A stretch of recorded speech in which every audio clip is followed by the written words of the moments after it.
আমরা যখন রকমারি খাবার সামনে রেখে কি দোয়া পড়ব, কি দোয়া করব, সেটা নিয়ে আমরা মগ্ন আছি। ঠিক তখন তারা হয়তো হসপিটালে নিজেদের আত্মীয় স্বজন নিয়ে হয়তো দৌড়াদৌড়ি করছেন, হয়তো অ্যানেস্থেসিয়া পর্যন্ত নাই, অপারেশন করবার মতো মিনিমাম যে আয়োজন সেটা পর্যন্ত নাই। আমরা যে দেশে বসবাস করছি, আমাদের এই প্রিয় স্বদেশে, আজকের গাজার মুসলমানদের রক্তচোষা, ফিলিস্তিনের মানুষের রক্তচোষা, সকাল বিকাল শিশুদের রক্ত দিয়ে যারা নাস্তা করে এবং খাবার খায়, নির্লজ্জভাবে যারা যুদ্ধবিরতি ভঙ্গ করে ঠিক 17ই রমজানকে নির্বাচন করে, ঐতিহাসিক বদর দিবসকে নির্বাচন করে ওই দিনের সাহরির সময় আঘাত, এটা পরিকল্পিত। প্রতি বছর আপনারা লক্ষ্য করে থাকলে দেখবেন, গত বছর, তার আগের বছর, তার আগের বছর, টানা কয়েক বছর আমার পরিষ্কার মনে আছে, ঠিক রমজান মাসে আঘাতটা করা হয়।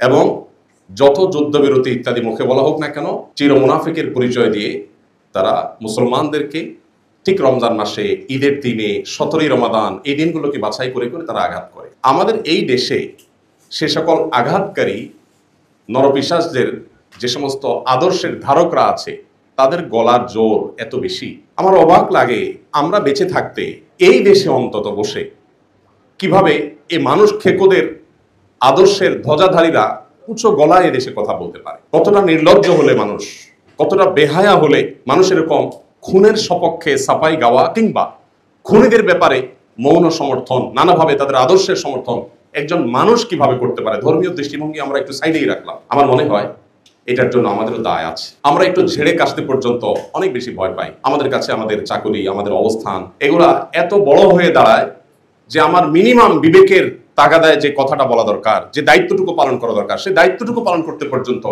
অনেক সময় আমরা পারি না। আল্লাহ তাআলা আমাদেরকে অন্তত এখন সুযোগ করে দিয়েছেন, অন্তত মুখ ফুটে কথা বলবার। আমরা যদি সেই দায়িত্বটুকু পালন না করি, তাহলে আল্লাহর কাছে আমাদের দায় হবে অনেক বেশি। আপনারা যারা এখানে উপস্থিত আছেন, অনেক সিনিয়র শিক্ষকবৃন্দ আছেন যারা আমার পিতৃতুল্য, যারা আমার শ্রদ্ধেয় বড় ভাই তুল্য, আমার শিক্ষক তুল্য। আমি বিনয়ের সাথে আপনাদের কাছে আরজ করতে চাই, শুধু স্মরণ করিয়ে দিতে চাই, যেটা আপনারা জানেন, জানা কথাটাকে আবার আপনাদেরকে রিমাইন্ড করে দিচ্ছি। কারণ আল্লাহ তাআলা বলেছেন, ওয়াযাক্কির ফাইন্না যিকরা তানফাউল মুমিনিন, ঈমানদারদের উপকার হয় স্মরণ করিয়ে দিলে। সেই অর্থে, সেই কারণে আপনাদেরকে একটু স্মরণ করিয়ে দিচ্ছি। নবী করিম সাল্লাল্লাহু আলাইহি ওয়াসাল্লাম কিন্তু আমাদেরকে নির্দেশ করেছেন সৎ কাজের আদেশ দিতে এবং অসৎ কাজের বাধা প্রদান করতে। আপনারা জাতির বিবেক, আপনারা আল্লাহ তাআলার পক্ষ থেকে যে সম্মানের অধিকারী হয়েছেন, এদেশের অন্য বহু শ্রেণী পেশার মানুষ এত সম্মানের অধিকারী নন। আল্লাহ আপনাদেরকে যে সামাজিক অবস্থান দিয়েছেন, এই সমাজের উপর আপনাদের যতটা প্রভাব আছে, আল্লাহ তাআলার কাছে তার দায়ও কিন্তু অনেক বড়। নবী করিম সাল্লাল্লাহু আলাইহি ওয়াসাল্লাম সেই হাদিসটি আমরা শুনেছি, কুল্লুকুম আলা কুল্লুকুম রাইন ওয়া কুল্লুকুম মাসউলুন আন রাইয়াতিহি, তোমরা সবাই দায়িত্বশীল। সো সবাই যার যার দায়িত্বের পরিধি অনুপাতে আল্লাহর কাছে জিজ্ঞাসিত হতে হবে। যার দায়িত্ব এর পরিধি যত বড় হবে, যার সামাজিক অবস্থান যত বড় হবে, আল্লাহর কাছে তার জবাবদিহিতাটাও তত বড় হবে।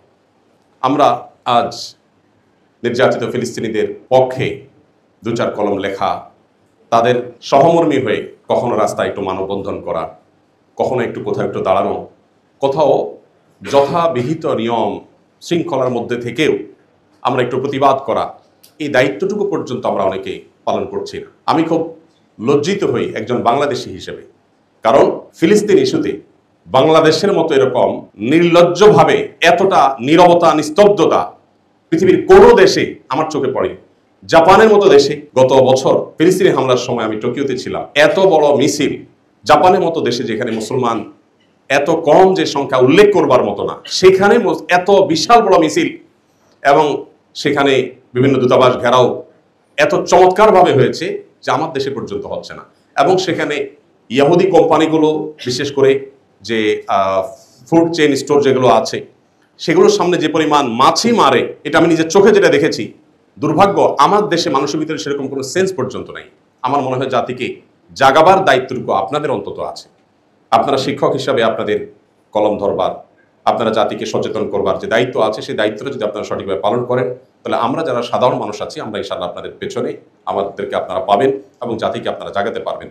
পৃথিবীর অন্যান্য অমুসলিম দেশগুলোতে পর্যন্ত, এমনকি খোদ আমেরিকাতে পর্যন্ত এই মানব ইতিহাসের ন্যাক্কারজনক বর্বরচিত অসভ্যতা, এটার বিরুদ্ধে সেখানে যেরকম মানুষ ফুঁসে উঠেছে, মানুষ যেরকম রাস্তাঘাটে বের হয়েছে এবং ইহুদি কোম্পানিগুলোকে যেভাবে বয়কট করেছে, আমার দেশে পর্যন্ত সেটা হচ্ছে না। আপনি জান, আমরা এখানে যারা আছি, আমার মনে হয় আমাদের বেশিরভাগ মানুষের বাসা বাড়ি চেক করলে, আমরা নিজেরা যদি নিজের বাসা চেক করি, আমরা দেখতে পাবো আমাদের বেডরুমে আমাদের টয়লেটে, আমাদের কিচেনে, আমাদের প্রত্যেকটা রুমে ইয়াহুদি প্রোডাক্ট দিয়ে ভরা। আমাদের পেস্ট, আমাদের সাবান থেকে নিয়ে প্রত্যেকটা আইটেমে প্রোডাক্ট, আমাদের ঘরবাড়ি ভরা, আমাদের অফিস আদালত ভরা। অথচ আমার দেশীয় প্রোডাক্ট আছে, একটু মান হয়তো কম হবে, দাম হয়তো একটু বেশি হবে। আমরা অনেক দেশত্ববোধের কথা বলি, কিন্তু আমাদের ব্যবহারিক জীবনে সেটা কোনো ছিটে ফোটা আমরা দেখতে পাই না। আমি বাংলাদেশ বিমানে একবার কোথাও যাচ্ছিলাম, দেখলাম আমাকে কোকা কোলার একটা বোতল দেওয়া হলো। আমি বললাম, কেন কোকা কোলা খাবো? আমি আমার কেরিয়ারে বসে আমি কেন কোকা কোলা খাবো? আমার দেশীয় ড্রিঙ্কস নাই, কেন আপনি সেটা দিবেন না? পরে আমি বললাম, এটা আমি প্রতিবাদ স্বরূপ খেলাম না, আপনি এটা নিয়ে যান, আমাকে সাদা পানি দেন। তো আমাদের দেশে এই কথাগুলো আপনাদের মুখ থেকে উঠে আসা দরকার, আপনাদেরকে বলতে হবে। শ্রদ্ধেয় শিক্ষকবৃন্দ, আপনারা যদি সৎ কাজের আদেশ এবং অসৎ কাজে বাধা প্রদান করার এই যে মহান দায়িত্ব আছে, এই দায়িত্বটুকু আপনারা যদি আদায় করেন, তাহলে সেক্ষেত্রে আজ মানবতার সবক দেওয়া মানুষগুলো, যারা আমাদেরকে সকাল বিকাল মানবতার সবক দেয়, তাদের মানবতার আসল রূপ কি সেটা আমরা প্রতিনিয়ত দেখতে পাই। পশ্চিমে ইউরোপের প্রত্যেকটা দেশে গেলে দেখা যায়, যারা আমাদেরকে সারাদিন সংখ্যালঘু অধিকার বলতে বলতে বলতে বলতে মুখ দিয়ে ফেনা ছুটায়, তারাই শুধুমাত্র মুসলিম হওয়ার কারণে অহেতুক প্রত্যেকটা মানুষকে হ্যারাসমেন্ট করে, প্রত্যেকটা দেশে অলমোস্ট। তো তাদের ভালো মানুষের এই যে মুখোশটা আছে, এটা সরাবার দায়িত্ব আমাদের। মানুষের কাছে প্রকৃত চিত্র তুলে ধরার দায়িত্ব আমাদের। আমাদের দেশীয় পরিসরে আমরা দেখেছি দীর্ঘদিন পর্যন্ত ইসলামের উপরে আঘাত করা হচ্ছে। এদেশে মুসলমানরা সংখ্যায় মেজরিটি হলেও আমরা কালচারালি মাইনরিটি। আমাদেরকে সাংস্কৃতিকভাবে সংখ্যালঘু করে রাখা হয়েছে। এই দেশে দাড়ি টুপি নিয়ে কিছু মানুষ একত্র হয়ে শুধুমাত্র কোরআন হাদিসের নিরীহ কোনো কথা থাকলে সেগুলো বলবে, সেটাকেও জঙ্গি ট্যাগ দিয়ে হয়রানি করা এদেশের নিত্য নৈমিত্তিক একটা কালচারে পরিণত হয়েছে।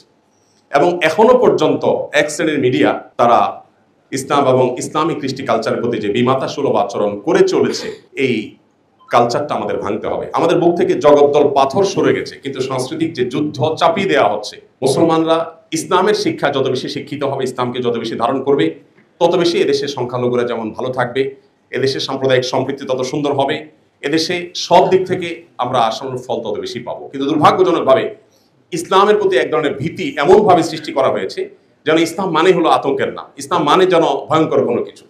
তো এই আতঙ্ক বা এই যে ভয় বা ভীতি যেটা সৃষ্টি করা হয়েছে, এটা দূর করাটা আমাদের দায়িত্বের মধ্যে পড়ে। আমি আপনাদের ছোট ভাই হিসাবে আপনাদেরকে শুধু কোরআন হাদিসের আলোকে স্মরণ করে দিতে চাই, আল্লাহর কাছে আমাদের দায় কিন্তু অনেক বেশি, অনেক বেশি।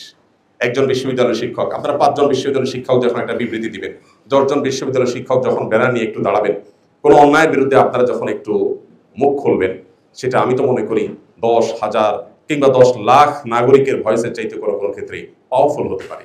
এই যে সুযোগটা আছে, এই সুযোগটা আমি আশা করবো আপনারা কাজে লাগাবেন। এই যে আপনারা ডাক দিয়েছেন, সমস্ত কাজ রেখে আমি ছুটে চলে আসছি। এই গোটা রমজান মাসে 2টা প্রোগ্রামে আমি গিয়েছি, একটা ইবনে সিনা ডাক্তারদের প্রোগ্রামে, আর হলো এই প্রোগ্রামে। এছাড়া থার্ড কোনো প্রোগ্রামে আমি যাই নাই। 2টা মিনিস্ট্রির প্রোগ্রাম সরকারি ছিল, হাতে পায়ে ধরে বিনয়ের সাথে মাপ চেয়ে আমি ওজোর খাই করে ছুটে আসছি, আমি যাই নাই। এই পুরো রমজানে কোথাও আমি যাই নাই, কোনো ইফতার প্রোগ্রামে যাই নাই, কোনো শিল্প প্রতিষ্ঠানের প্রোগ্রামে যাই নাই, কোনো টেলিভিশন চ্যানেলের কোনো প্রোগ্রামে যাই নাই। একমাত্র প্রোগ্রাম ইফতারের আগ মুহূর্তে শুধু এখানেই আসছি, আর কোথাও যাই নাই। এমনকি দেশে বাইরেও যাই নাই, এমনকি রমজানে ওমরা করতাম সেটাও এবছর যাই নাই, শারীরিক অসুস্থতা, অন্য ব্যস্ততার কারণে। এই প্রোগ্রামটা আমার কাছে অনেক বেশি গুরুত্বপূর্ণ মনে হয়েছে। কেন? কারণ এখানে আপনারা যারা আছেন, আপনারা এক একজন পাওয়ারফুল ইঞ্জিনের মতো, যে ইঞ্জিনের পেছনে হয়তো শত শত বগি আমি অ্যাড করতে পারবো বা দেখতে পাবো। তো আপনারা যদি আপনাদের জায়গা থেকে, ইসলাম বড় অসহায় হয়ে আছে আমাদের এই দেশে, এই ভূখণ্ডে মানুষ ধর্মপ্রাণ, হিন্দুরা, খ্রিস্টানরা, মুসলমানরা সবাই যার যার ধর্মে ধর্মপ্রাণ। কিন্তু এই ধর্মপ্রাণদের দেশে ধর্মকেই সবচাইতে বড় কালপ্রিট করে দেখানোর একটা নীল নকশা এদেশে দীর্ঘদিন যাবৎ চলে আসছে, এখনো পর্যন্ত প্রতিনিয়ত চলছে। আপনারা দেখেন আসুন্নাহ ফাউন্ডেশন যে সেবামূলক কাজ করে সারা দেশে, বিগত বন্যায় আমরা 164 কোটি টাকা চ্যারিটি কাজ করছি, এখনো সেটা চলমান আছে। 1500 ঘর আমরা নির্মাণ করছি বন্যা দুর্গত এলাকাগুলোতে, এক একটা ঘর 2,85,000 টাকা করে খরচ হচ্ছে। কোনটা কত খরচ হচ্ছে ফিগার সহ বলে দিচ্ছি, কারণ এর চেয়ে 1 টাকা কমে কেউ করতে পারে কিনা এরকম চ্যালেঞ্জ। এত কাজ করার পরেও, শত শত কোটি টাকার চ্যারিটি কাজ করার পরেও, বাংলাদেশ সবচেয়ে লার্জেস্ট ট্রেনিং সেন্টার দারিদ্র্য বিমোচনের জন্য, বেকারত্ব দূর করবার জন্য করার পরও, আরো 1000টা কাজ করার পরও আপনি এদেশের মূলধারার বেশ কয়েকটা মিডিয়া পাবেন যে আধা লাইন পর্যন্ত নিউজ কখনো করে নাই, জাস্ট আধা লাইন নিউজ কখনো করেনি। তো আমরা কোন দেশে বসবাস করছি, যারা ইচ্ছাকৃতভাবে ইসলাম এবং ইসলামিস্টদেরকে এই দেশে খারাপ করে দেখাতে ভালো বোধ করে, স্বাচ্ছন্দ্য বোধ করে, তাদের ভালোগুলোকে হাইড করতে চায়। আমার মনে হয় এক্ষেত্রে আপনাদের অনেক বড় ভূমিকা রাখার সুযোগ আছে। সংখ্যালঘু কয়েকজন, সংখ্যায় খুবই কম এরকম কয়েকজন বা সীমিত সংখ্যক মানুষ তারা ন্যারেটিভ দাঁড় করায় এবং সেই ন্যারেটিভ তারা জাতির কাছে হাজির করে, তারা বয়ান হাজির করে। আর আমরা যারা আল্লাহ রাসূলের প্রতি বিশ্বাসী, আমরা যারা ইসলামী মূল্যবোধে বিশ্বাস করি, আমরা আমাদের দায়িত্বটুকু পালন করি না, আল্লাহর কাছে কি জবাব দিতে হবে? নবী করিম সাল্লাল্লাহু আলাইহি সাল্লামের কাছে কি জবাব দিতে হবে কিয়ামতের ময়দানে? যদি তিনি জিজ্ঞাসা করেন যে আমার দিনকে এত ছোট করা হয়েছে, আমার দিনকে এত তুচ্ছ করা হয়েছে, আমার আদর্শকে এত বাজেভাবে উপস্থাপন করা হয়েছে, তোমরা তোমার আদর্শে বিশ্বাসী ছিলে, তোমরা তোমার দায়িত্বটা কতটা পালন করেছো? আমার তো মনে হয় যে আপনারা সবাই যদি আপনাদের জায়গা থেকে, আমরা যদি সবাই আমাদের জায়গা থেকে আমাদের রোলটা প্লে করতে পারি, আমাদের দায়িত্বটা পালন করতে পারি, তাহলে ইনশাআল্লাহ আমরা এই দেশে দীর্ঘদিন যাবৎ যে জুলুম দেখে আসছি, যে বৈষম্য দেখে আসছি, ইসলামের প্রতি বিশেষ করে যে বিমাতাসুলভ আচরণ আমরা দেখে আসছি, সেটা হয়তো কিছুটা হলেও লাঘব করা সম্ভব হবে। তো আমি আশা করবো যে আপনারা কাঁধে কাঁধ মিলিয়ে, বিশেষ করে সিনিয়ররা যারা আছেন তারা নেতৃত্ব দিয়ে আমাদেরকে এগিয়ে নিয়ে যাবেন। ইনশাআল্লাহ আপনাদের এগিয়ে যান, আপনাদের পেছনে পুরো জাতিকে আপনারা পাবেন। আমরা দেখেছি যে জুলাই আন্দোলনের সময় কিভাবে সারা দেশের মানুষ ঝাঁপিয়ে পড়েছে। দেখুন, দিন শেষে আপনাদের বিশ্ববিদ্যালয়ের শিক্ষার্থী এবং শিক্ষকরা আপনারা নেতৃত্ব দিয়েছেন। আপনারা যখন নেতৃত্ব দিয়েছেন, দেশের ইমাম, মুয়াজ্জিন, সাধারণ মানুষ, রিকশাওয়ালা, খেটে খাওয়া শ্রমিক সবাই কিন্তু ঝাঁপিয়ে পড়েছে। অতএব এভাবে প্রত্যেকটা ক্ষেত্রে আমরা দেখতে চাই যে আপনারা নেতৃত্ব দেন এবং দায়িত্বশীলতার জায়গা থেকে আপনারা ফিরে চলে আসেন। আল্লাহ তাআলা আমাদেরকে সবাইকে তৌফিক দান করুন। আজকের এই চমৎকার আয়োজন করবার জন্য আয়োজকদেরকে আমি ধন্যবাদ জানাচ্ছি এবং আমার আজকের এই আয়োজনে শামিল হওয়াটা আমার নিজের জন্য অনেক বড় সৌভাগ্যের ব্যাপার। কারণ আপনাদের সামনে আমি উপস্থিত হতে পেরেছি, দু চারটা মনের কথা আমি আগোছালো হলেও উপস্থাপন করতে পেরেছি, এটা আমার জন্য সৌভাগ্যের বিষয়। ফিলিস্তিন ইস্যুতে আমাদের যেরকম বিশেষভাবে ভয়েস রেজ করা দরকার, আমাদের প্রতিবাদ মিছিল হওয়া দরকার। এদেশে একটা প্রতিবাদ মিছিল গত এই 2-3 বছরেও ফিলিস্তিন ইস্যুতে এত গণহত্যা হলো, সেখানে চোখে পড়ার মতো বা আন্তর্জাতিক মিডিয়ায় আসার মতো একটা বড় মিছিল এখনো পর্যন্ত হয়নি। বিভিন্ন ইসলামী নেতৃবৃন্দের সাথে আলাপ করেছি যে জুমার পরে অন্তত তারা একটা মিছিল বাইতুল মুকাররম থেকে একটা ঐতিহাসিক বড় ধরনের কোনো মিছিল করতে পারেন কিনা। তো অনুরোধ করেছি, অনেকে চেষ্টা করেছি, দেখা যাক কি দাঁড়ায়। তো আমরা আমাদের জায়গা থেকে অন্তত, আপনারা বিশ্ববিদ্যালয়ের শিক্ষকরা যদি আপনারা একটু দাঁড়ান কোথাও, আপনারা আপনাদের মতো করে দাঁড়ালেন, আপনারা 100 জন 101 জন বিশ্ববিদ্যালয়ের শিক্ষক যদি একটু বিবৃতি দেন, আমাদের মেয়েরা যখন একটু পর্দার জন্য হ্যারাসমেন্টের শিকার হয়, দায়ের জন্য যখন কোনো জায়গায় হ্যারাসমেন্টের শিকার হয়, আমরা যত কথাই বলি না কেন, আপনাদের 10 জন বা 20 জনের একটা বিবৃতি, আপনাদের একটা বক্তব্যের ওজন অনেক বেশি। আমরা দেখি যারা ইসলাম এবং মুসলমানদের প্রতি বিদ্বেষ লালন করে, পান থেকে নুন খসলেই তাদের 101 জনের বিবৃতি দেখি, আমরা 501 জনের বিবৃতি দেখি, নাম সর্বস্ব বিবৃতি আমরা দেখতে পাই। সেখানে আল্লাহর দ্বীনকে ভালোবাসেন, ইসলামী মূল্যবোধকে বিশ্বাস করেন, সেরকম বিশাল বড় জনগোষ্ঠী আমাদের, সেই জনগোষ্ঠীর বেশিরভাগ অংশকে আমরা দেখি তারা চুপ থাকে। আমরা মনে করি ব্যক্তিগত নামাজ রোজা পড়লে বোধহয় আমাদের নাজাত হয়ে যাবে। আমর বিল মারুফ এবং নাহি আনিল মুনকার, সৎ কাজের আদেশ এবং অসৎ কাজের বাধা প্রদান না করলে আল্লাহর কাছে জবাবদিহি করা লাগবে, এই দায়িত্ববোধটা আমাদের অনেকেরই কিন্তু একেবারেই স্মরণ নেই। আমি সেটা আমার নিজেকে স্মরণ করিয়ে দিচ্ছি, আপনাদেরকেও স্মরণ করিয়ে দিচ্ছি। আল্লাহ তাআলা আমাদের সবাইকে আমাদের দায়িত্বশীলতার জায়গা থেকে সৎ কাজের আদেশ এবং অসৎ কাজে বাধা প্রদান সর্বশক্তি দিয়ে আমাদের সামর্থ্যের মধ্যে থেকে আল্লাহ তাআলা আদায় করার তৌফিক দান করুন।